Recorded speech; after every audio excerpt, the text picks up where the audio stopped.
오늘 이 시간에 우리는 모세에 대해서 살펴보고자 합니다. 모세는 이스라엘 백성을 애굽 땅에서 인도해내어 홍해를 건너 가나안 땅으로 가게 한 지도자입니다. 이스라엘 민족을 구원하여낸 민족의 영웅입니다.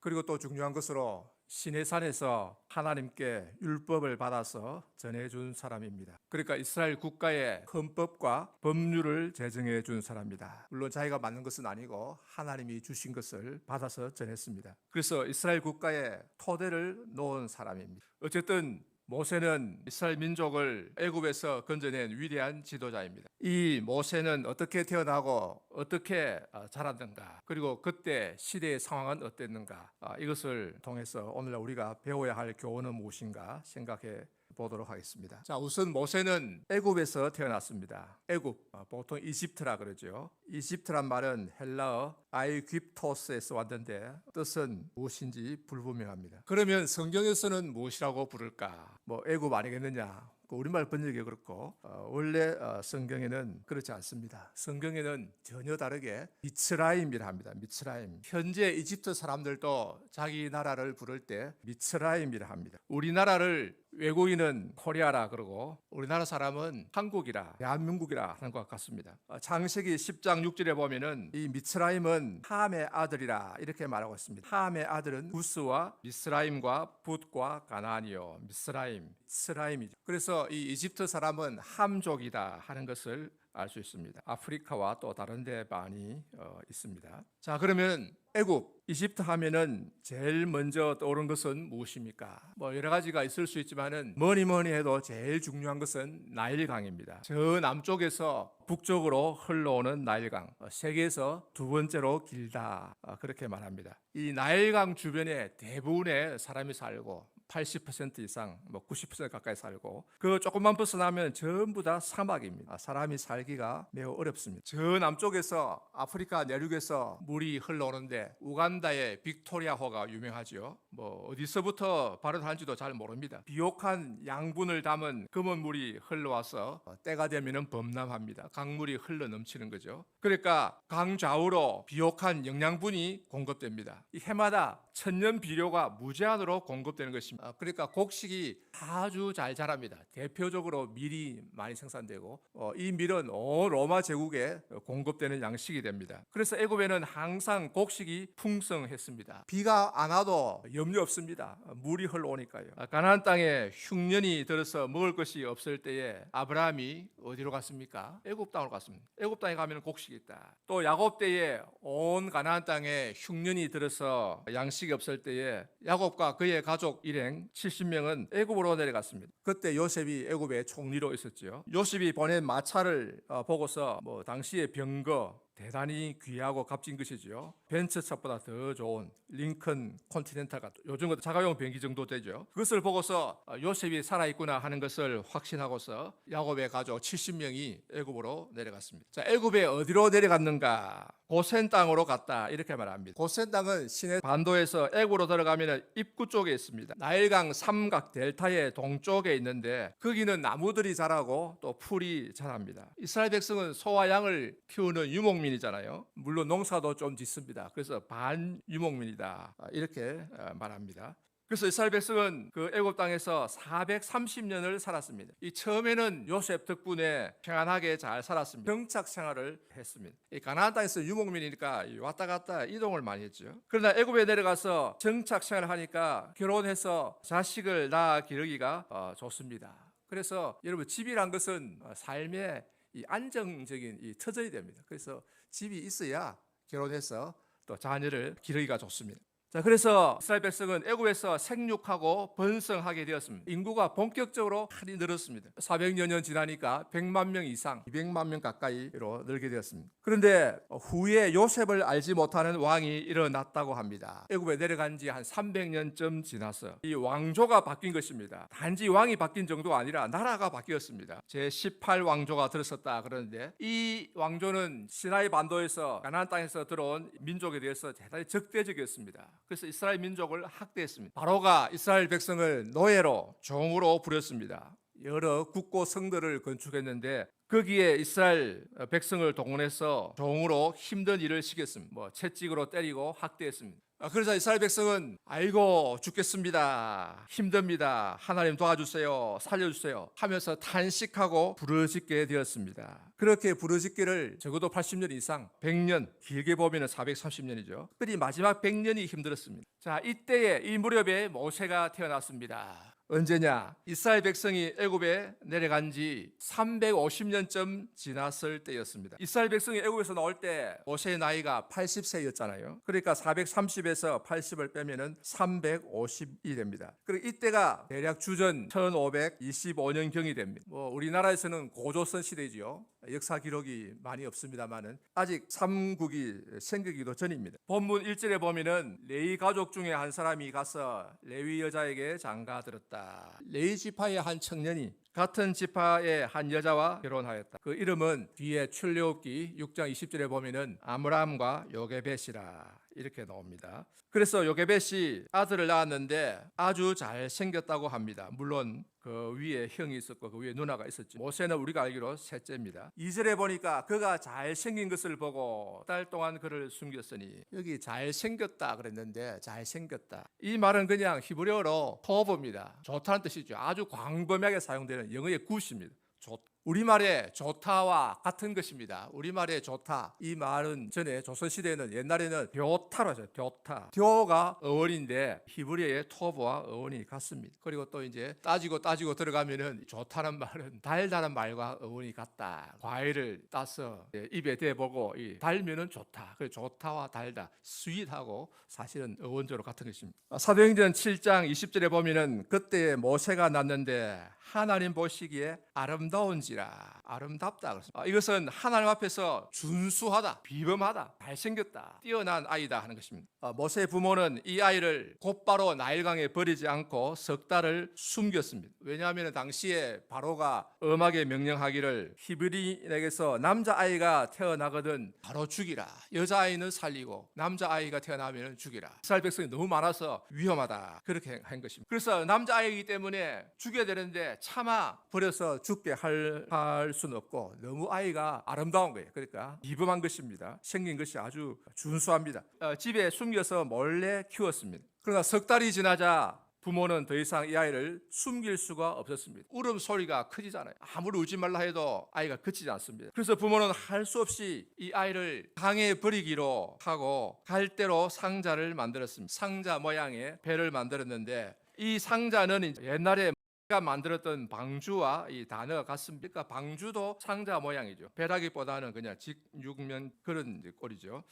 그래서 이 상자 모양의 배를 만들었습니다. 3절에 보면은 거기에 역청과 나무 진을 칠했다 이렇게 말합니다. 이것은 이제 방수를 위해서 칠한 것이 물에 새지 않도록. 그리고는 아기를 이 갈대 상자에 담아서 나일강에 떠내려가도록 두었습니다. 소위 운명에 맡긴 것이죠. 하나님의 손에 맡겼습니다. 정상적이면은 이제 얼마 있다가 이제 결국 강물에 휩쓸려서 죽겠죠. 악어밥이 되든지. 그런데 이 아이에게 누나가 한 명 있었는데 나이 차이가 많이 나는 누나였습니다. 한 10살 정도 차이, 적어도 7, 8살 위에 누나가 있었는데 이름은 미리암입니다. 미리암은 이 갈대 상자가 어떻게 되는가 보려고 멀리 서 있었습니다. 자, 바로 그때 바로의 딸이 목욕하러 강으로 내려왔습니다. 바로, 파라오라 그러는데 애굽의 왕을 일컫는 칭호입니다. 이 성경에 바로가 많이 나오는데 이 바로란 말은 사실 우리말의 전하와 비슷한 것입니다. 왜냐하면 파라오는 원래 파라에서 왔는데 이집트어로 이것은 집이라는 뜻입니다.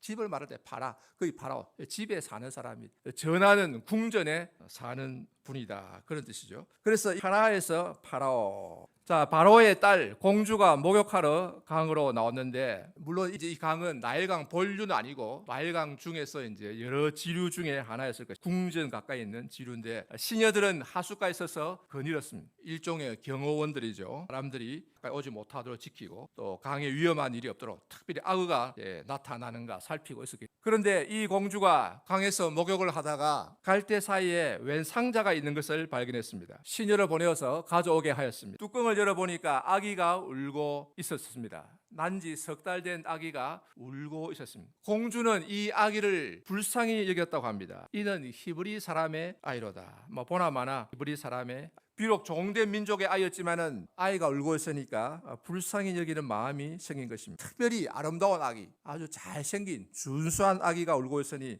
더욱 마음이 움직인 것입니다. 자, 그리고 게다가 이 공주는 아마 결혼을 했는데 아이가 없었던 것 같습니다. 그러니 더욱 아이에 대한 마음이 간절했겠지요. 그러면 이 이집트의 이 공주는 누구일까요? 애굽 역사상 이 공주는 누구였을까? 학자들은 연구를 해보니까 이 공주는 아마도 하첵수트였다. 발음하기가 어렵습니다. 이집트어가 어려운데 하첵수트였다 라고 보는 견해가 많습니다. 넘어가기로 하고, 그때에 모세의 누이가 미리암이 공주에게 다가가서 말했습니다. 7절에 보면은 내가 가서 히브리의 여자 중에서 유모를 불러다가 당신을 위하여 이 아이를 젖먹이게 하리까. 아무것도 모르는 척 태연하게 가서 말했습니다. 그리고 공주는 좋다, 가라. 그 누이는 가서 이 아이의 어미 곧 모세의 어머니를 불러왔습니다. 모세의 생모란 것을 말하지 않고 유모를 구해왔습니다. 9절에 보니까 공주는 이 아기를 이렇게 말했습니다. 이 아기를 데려다가 나를 위하여 젖을 먹이라. 내가 그 삭슬 주리라. 젖을 먹여서 키워주면은 내 아들로 삼겠다. 그리고 비용은 내가 대주겠다. 그래서 모세 어머니는 자기 아들에게 젖을 먹이는데 돈을 받고 젖을 먹였습니다. 참 좋지요. 모세의 부모는 크게 기뻐하였을 것입니다. 처음에는 아이를 이제 잃어버렸다고 슬퍼 울었는데 아이를 도로 찾게 되고, 그리고 또 젖 먹인다고 돈을 받고, 이런 것을 이제 꼭 먹고 알 먹고 이렇게 말합니다. 일거양득이다. 울다가 웃게 되었습니다. 전화위복이 된 것이죠. 자, 모세는 어머니의 젖을 먹고 무럭무럭 잘 자랐습니다. 여러분, 어머니 젖을 먹고 자라야 면역력이 강해집니다. 면역 물질이 전달되고 그래서 건강하게 됩니다. 또 어머니 젖을 먹으면서 어머니의 사랑이 전달됩니다. 서로 간의 친밀감이 형성되고 정이 전달되는 것입니다. 그래서 아이들 중에 어머니에게 불쑥불쑥 대어들고 말 안 듣는 아이는 어머니 젖이 아니라 소 젖을 먹고 자라서 그런지 모릅니다. 소 중에서도 착한 소가 아니고 못된 소, 엉덩이에 뿔난 소의 젖을 먹고 자랐는지도 모릅니다. 그런데 엄마 젖을 먹고 자랐는데도 말 안 듣고 속 썩이는 아이는 그 얌체지요. 젖만 먹고 이제 말 안 듣고 젖값을 못하는 사람입니다. 그러나 모세는 엄마 젖을 먹고 무럭무럭 잘 자랐습니다. 그런데 모세는 엄마 젖을 먹을 때 공짜로 먹지 않고 돈을 내고 먹었습니다. 여러분은 어머니 젖을 먹을 때 돈 안 냈지요? 다 갚아야 됩니다. 효자는 어려서부터 다릅니다. 엄마 젖도 돈 내고 먹었어요.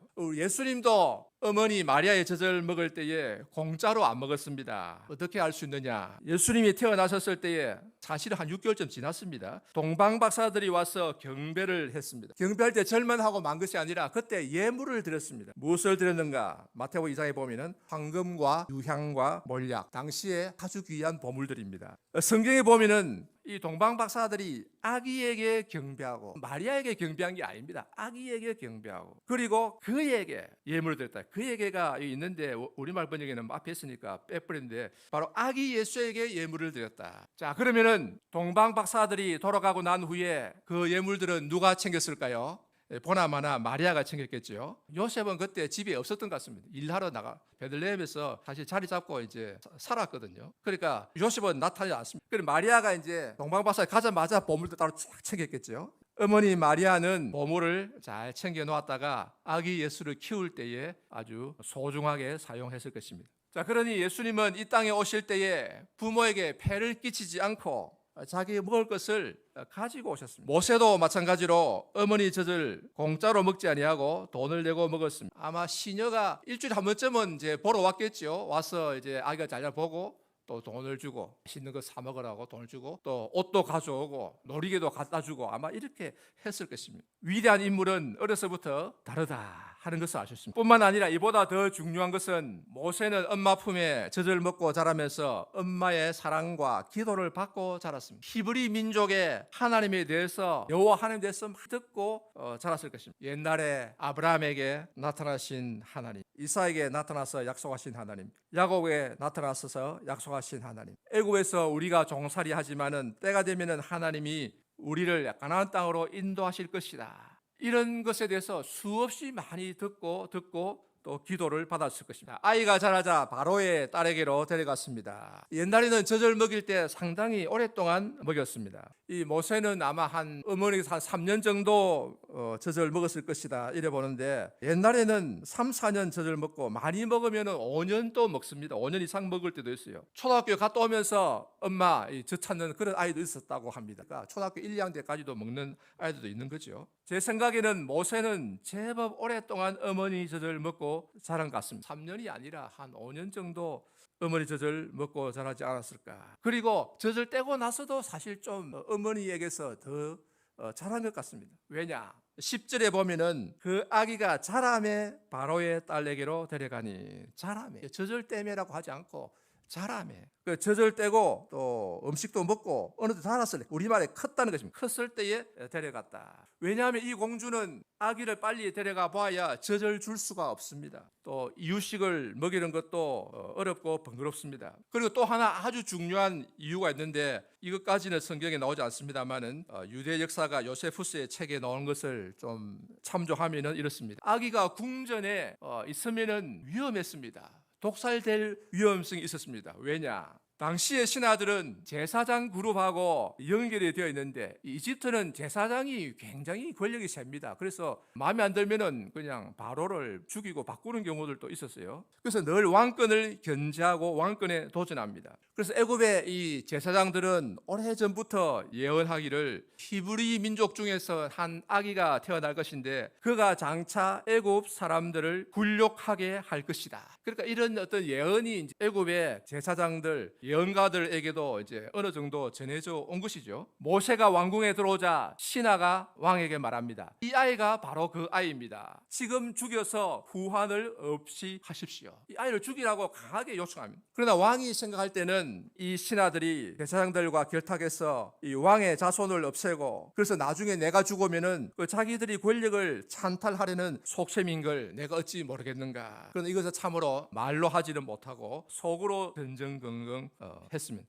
그러나 공주는 상당히 지혜롭고 능력이 있는 공주라서 애굽 역사상 아주 위대한, 여왕은 아니었지만 왕 배후에서 통치한 그런 아주 위대한 사람이었습니다. 그래서 이 공주가 그때그때마다 말을 잘해서 위기를 넘겼습니다. 그러니 애굽의 왕궁이 얼마나 살벌한지 알 수 있겠지요. 모세는 이런 환난과 핍박 가운데서 여호와 하나님에 대한 신앙을 잘 지키고 신앙이 견고하게 된 것입니다. 자, 이 사실은 그래서 바로의 딸 공주는 모세를 젖대자마자 바로 데려간 것이 아니고 모세가 어느 정도 자랄 때까지, 그래야 좀 이제 옛날에 건강하고 생존 가능성이 높습니다. 유모에게 맡겨 두었다고 생각이 됩니다. 차라리 유모 품에 두고 관리하는 것이 안전하겠다. 그래서 완전히 자라서 정상적으로 밥을 먹고 마음대로 걸어 다니고 뛰어 다니고 할 때까지 유모의 품에 두는 게 낫겠다고 판단했을 것입니다. 자, 이 사실은 두 가지 의미를 가집니다. 첫째로 모세는 히브리어를 모국어로 구사했다. 중요하죠. 5살, 우리 나이로 6살쯤 되면은 말을 잘 하게 됩니다. 모세는 어머니 품에 자라면서 히브리어를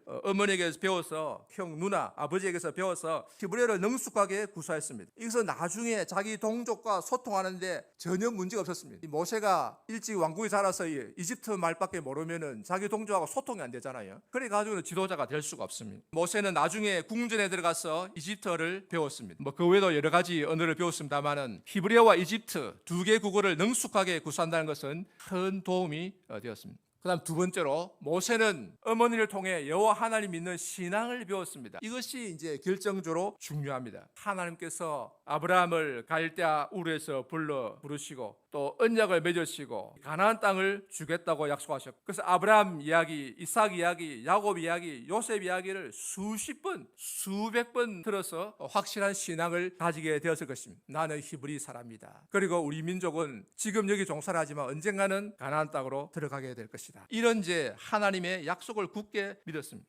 그래서 모세가 자라서 크자 공주는 이 아이를 데리고 가서 자기의 아들로 삼았습니다. 자, 데려간 것은 자기 아들로 삼기 위해서지만 구체적으로는 교육을 시키기 위해서였습니다. 그러니까 우리 나이로 한 6살쯤 되면은 이제 정식으로 공부를 시작해야 됩니다. 더 이상 미룰 수 없는 거죠. 왕자 교육을 이제 시켜야 됩니다. 그리고 공주는 이 아이의 이름을 모세라고 불렀습니다. 10절에 보면은 10절 하반절에 그가 그의 이름을 모세라 하여 이르되 이는 내가 그를 물에서 건져내었음이라 하였다. 하였더라. 이름을 모세라고 지었어요. 이 모세라는 이름을 지어준 사람은 애굽의 공주입니다. 바로의 딸 공주입니다. 그러니까 우리가 생각할 때 모세는 히브리어가 아니고 이집트어다 하는 것을 알 수 있죠. 그게 중요한지 생각할 수 있지만 따지고 보면 이집트어입니다. 왜냐하면 애굽의 공주가 이름을 지었잖아요. 이집트어로 모세는 무슨 뜻일까? 이 요세푸스의 유대인 역사가인데 주 1세기에 예수님 당시 사도 시대에 요세푸스라는 이 유대 역사가가 기록한 유대 고대사 책에 보면은 모세 이야기도 기록하는데 이집트어로 모우는 물이란 뜻이다. 모우 또는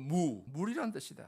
그러니까 모를 길게 무 같은 거죠. 아랍 사람들은 지금도 모세를 무사라고 합니다. 무가 발음이 편하거든요. 무사. 그래서 이 모세의 모는 우리말의 물과 같은 뜻이다. 같은 뜻이 아니 같은 말이다. 말 자체가 같습니다. 흑룡강 러시아인가요? 중국 만주 위에 흑룡강을 아무루라는데 아무루의 아 플러스 무루인데 무루가 물입니다. 물. 또 서정범 교수의 국어 어원 사전이 있는데 이분이 연구를 많이 했는데 내몽고의 오로촌이라는 그 민족이 있는데 오로촌어에는 물을 무라 부르는. 그러니까 우리말의 물과 이집트어의 모는 같은 말이다. 이 물이란 것은 히브리어로는 마이라는데 마이. 이것도 그 어원을 따지면 뭐라 그래요. 그러니까 따지고 올라가면은 이집트어나 히브리어나 우리 한국어나 같다. 왜 한국어가 갑자기 나오느냐 하지만은 그냥 같습니다. 우리말의 미나리가 미가 물이란 말. 물에서 나는 나리 미나리. 일본의 미. 그래서 모세란 이 이름이 낯선 나라에 멀리 있는 게 아니고 우리말하고도 연결된다. 제가 이걸 말하고 싶은 것입니다. 그렇게 멀리 있는 게 아닙니다. 그 다음에 이제 세란 것은 에세스 또는 오세스 이것은 건짐받은 자란 뜻이다. 건짐받은 자란 뜻이다. 그래서 모세란 말은 이집트어로 물에서 건짐받은 자란 뜻이다. 물에서 건져내었다. 물에 빠져 죽을 아이를 건져내었다는 거예요. 그 10절의 설명과 일치합니다. 10절에 그 아기가 자라매 바로의 딸에게로 데려가니 그가 그의 아들이 되니라. 그가 이 공주가 그의 이름을 모세 이름을 모세라 하여 이르되 이는 내가 그를 물에서 건져내었음이라 하였더라. 성경의 설명과 정확하게 일치하는 거죠. 자, 오늘 이 본문을 통해서 우리가 배울 수 있는 것은 무엇인가? 하나님은 위기에 빠진 백성을 구원하실 때에 사람을 통해 구원하시고 이를 위해서 미리 사람을 준비하신다는 사실입니다. 이스라엘 백성을 애굽에서 구원하여 내기 80년 전에 이미 한 아기가 태어나게 하셨습니다. 하나님의 섭리 가운데 모세가 태어났는데 물에서 건짐받은 자란 뜻이다. 나일강 물에 떠내려가서 죽을 운명에 처해 있었는데 하나님의 섭리 가운데서 애굽의 공주에게 발견되어서 건짐을 받고 그리고 궁전에서 좋은 선생들에게 좋은 학자들에게서 약 35년간 좋은 교육을 받았습니다. 어머니에게서 교육까지 합치면 40년이죠. 이 40년 동안 모세는 좋은 교육을 받았습니다. 당대 최고의 교육을 받은 것이죠. 왕자 교육을 그것도 35년간이나 받았습니다. 그리고 나서 모세는 미디안 광야로 가서 또다시 30년간 훈련을 받았습니다. 이 40년도 헛된 기간이 아니고 훈련의 기간이었습니다. 또 다른 형태의 교육이었죠. 미디안 광야에서 양을 치며 참 인생 훈련을 받은 것이 겸비함과 온유함과 인내의 훈련을 받은 것입니다. 그래서 80세 노인이 되었을 때에 모세는 하나님의 부르심을 받았습니다. 시내산 아래 들판에서 양을 치고 있을 때 하나님이 가시떨기 나무 불꽃 가운데 나타나셔서 모세를 부르셨습니다. 모세야 내 발에서 신을 벗어라. 내가 선 곳은 거룩한 땅이니라. 내가 너를 애굽 땅으로 보내리니 너는 바로에게 가서 내 백성을 인도하여 내어라.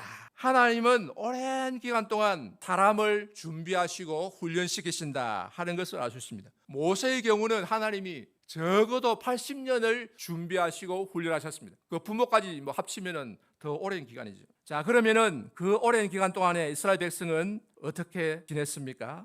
애굽 사람에게 학대를 받으면서 고통 가운데 탄식했습니다. 너무 힘들어서 하나님께 부르짖었습니다. 출애굽기 2장 23절에 나와 있습니다. 2장 23절 아주 중요한데 여러 해 후에 애굽 왕은 죽었고 이스라엘 자손은 고된 노동으로 말미암아 탄식하며 부르짖으니 그 고된 노동으로 말미암아 부르짖는 소리가 하나님께 상달된지라. 특별히 마지막 한 100년이 힘들었습니다. 모세 태어나기 직전부터 람셋 성을 쌓기 위해서 돌멩이를 나르고 흙을 나르고 벽돌을 구워서 나르고 빨리 안 한다고 채찍에 맞고 그래서 너무 힘들다.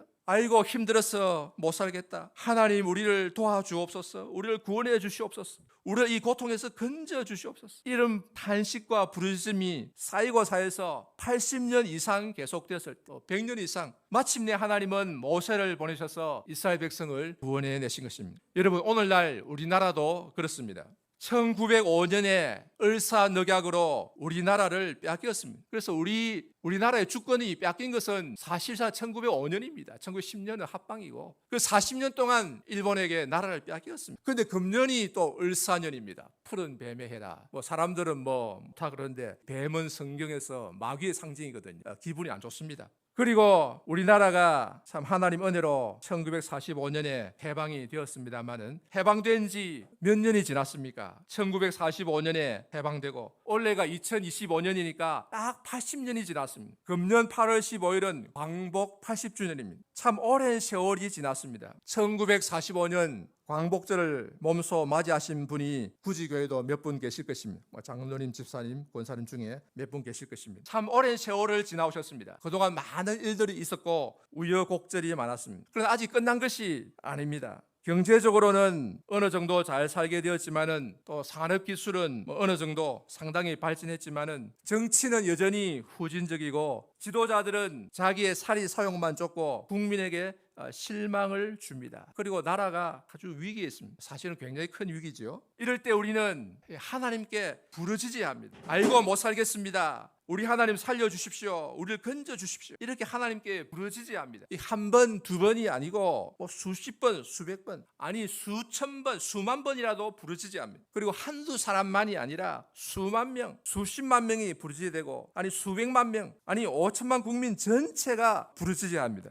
그래서 그 부르짖음이 하나님께 올라가서 쌓이고 쌓여야 됩니다. 그래서 그 부르짖음이 하나님께 상달되어야 합니다. 그러면은 하나님이 우리의 부르짖음을 들으시고 우리를 위기에서 건져 주실 것입니다. 물론 하나님의 뜻은 우리가 알 수 없고 이스라엘의 역사를 보면은 우리의 죄가 너무 많으면은 하나님이 우리의 기도를 듣지 않으시고 버리시는 경우도 있습니다만은 그러나 그렇게 되면은 안 되겠지요. 하나님의 뜻은 우리가 알 수 없습니다만은 그러나 어쨌든 우리는 힘써 부르짖어야 합니다. 하나님 안 됩니다. 하나님이 우리를 버리시면은 우리는 어찌할 수가 없습니다. 우리를 도와주셔야 됩니다. 비록 우리의 허물과 죄가 많지만은 그래도 하나님이 우리를 불쌍히 여기셔서 긍휼을 베풀어 주옵소서. 이렇게 부르짖고 부르짖는 기도가 쌓이고 쌓여서 하나님께 상달되면은 마침내 하나님은 놀라운 방법으로 우리를 구원하시는 것입니다. 그런데 어떻게 구원하실지는 모릅니다. 성경에 보면은 특별한 경우에는 천사를 보내어서 구원하실 때도 있고 히스기야 때처럼.